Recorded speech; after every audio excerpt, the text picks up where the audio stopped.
This is not a regular scheduled video here on the channel. I just thought I had to share this with you guys, especially for people who are subscribed to the channel. It's going to be a very deep chat, everyone. So if you've got a cup of coffee, a cup of tea, just make sure you sat down for this one because we've got a lot to unpack.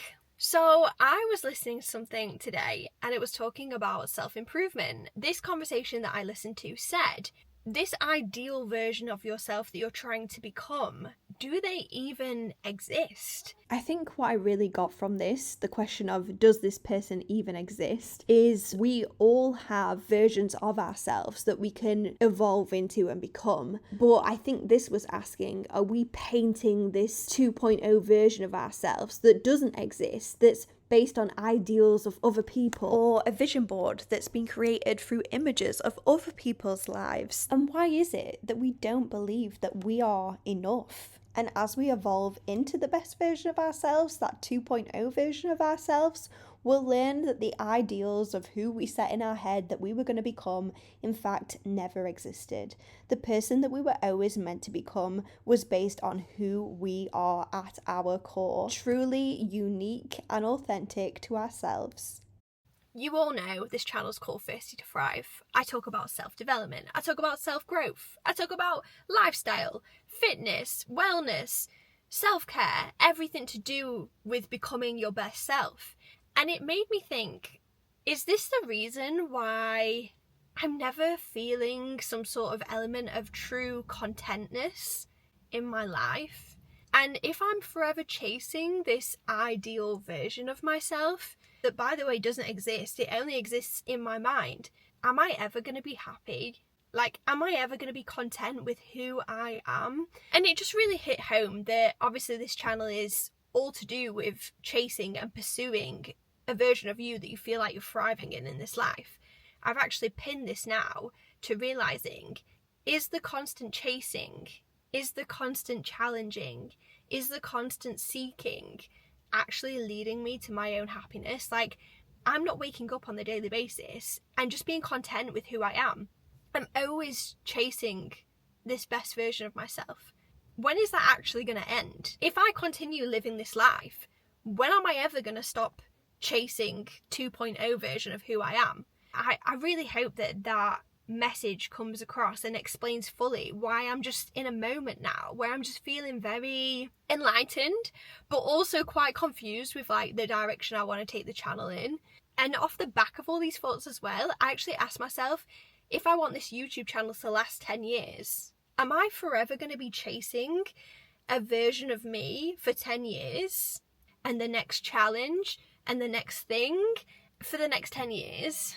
And if you've been here on the channel, you will have heard me say one of the main things that I learned last year was to enjoy the being and the becoming.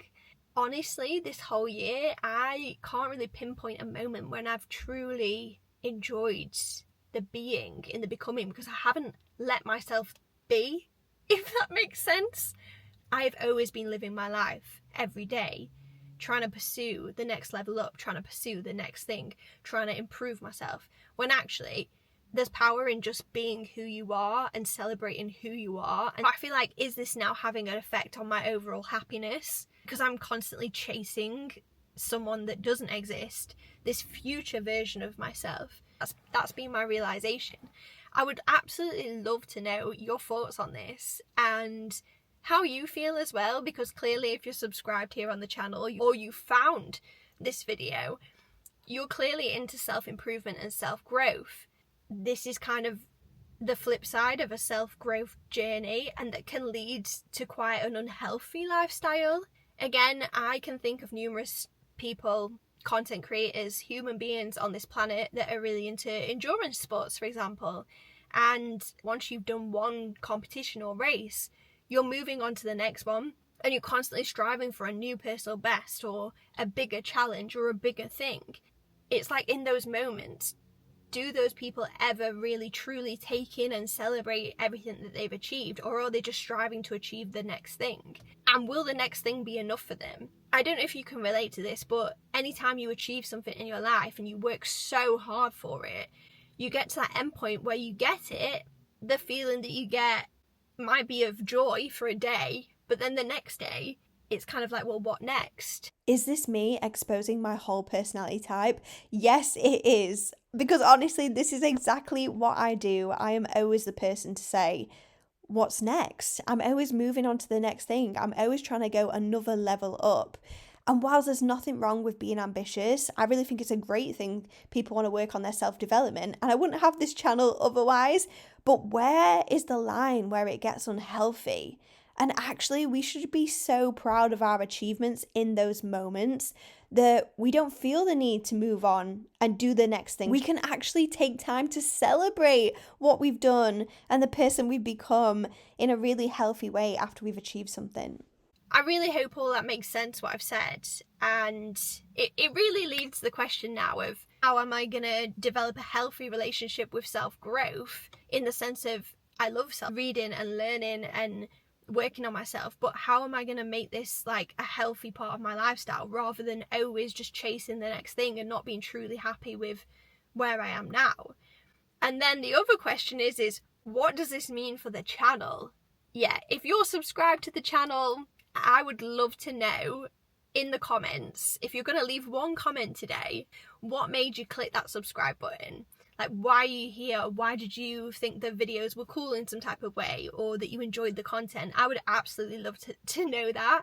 This video just feels like, honestly, a slice of my heart right now and how I'm feeling. But I thought it was important to share with you guys, because I know that this video is directly going to go out to the people who subscribe to my channel. And obviously this is a very small corner of the internet. And at the end of the day, I'm posting these videos to not only share my life, but to help other people as well and to have impact on other people. And I just feel like sharing this with you is the most authentic and honest way to like update you on how I'm feeling in my own self-growth journey, because this is the point that I've got to. I truly took my self-growth journey pretty seriously from like 2018. I think that's the year where I really got invested in making self-growth and self-development like a part of my lifestyle, listening to podcasts, reading more books, working on my fitness, like really trying to level up and improve myself. So really, when you think about it, it's been 7 years where I've been doing this every single day. This constant cog in my brain turning. It's become a part of my lifestyle because I've truly enjoyed it. But I think I'm at the point now where if I did this for another 10 years in the capacity that I'm doing it now, am I going to be happy if I keep chasing this unrealistic version of me? Or am I going to be happy if I'm trying to chase this ideal version of myself, when really she doesn't exist, and really I should be happy in myself now? So yeah, thank you for coming to my TED Talk. If you lasted all the way through to the end of the video, thank you so much for watching and supporting the channel. I'm going to simmer on these thoughts for a little while longer. Like I said, I would love to hear from you in the comments. I'd love to hear your thoughts. I'd love to hear your opinions. I'd love to hear why you subscribed to the channel in the first place. And I think from here there'll be a bit of a pivot, a bit of a change. And I want to obviously continue to post content on YouTube. But yeah, I just kind of need to figure out what path to take next. If you want to follow along to see what happens next on the channel, you know what to do. Go ahead, press that subscribe button, and I'll see you in the next video.